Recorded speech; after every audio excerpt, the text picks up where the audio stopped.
All right, thanks, Jim. Well, spring is in the air, even if the forecast does not always fit your definition of the season. You can see spring in action with newly hatched ducklings and other wildlife. But what do you do when you come across an animal in need? News Channel 9's Lindsay Rachel introduces us to someone who's been helping animals for decades.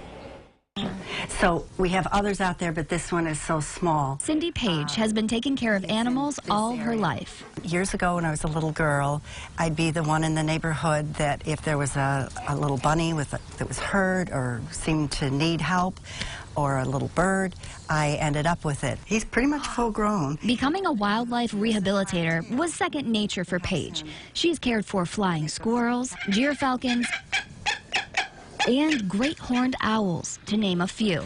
And just like any profession, it comes with its own challenges. We know that we'll have losses, and the losses, of course, are disappointing, but what I do is look back, did I do all the right care? Did they have the right veterinary help, the right house? Did I do everything correctly? Would I change anything?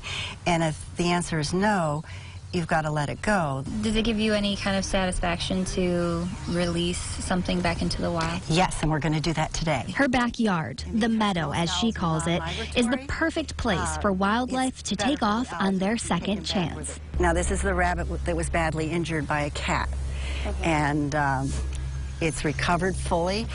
It's off medication, and well, do you want to open it? Hopefully you'll see him streak across the lawn and go into the tall grass. Now, how do you feel releasing that after you've cared for it? We maintain some animals here permanently because we have to, but it's sad for me to see any wild animal in a cage. The highs, lows, and everything in between are difficult for Paige to describe in just one word. What I can say is that all of us as people need to do things to make the world a better place, and we don't all do the same thing.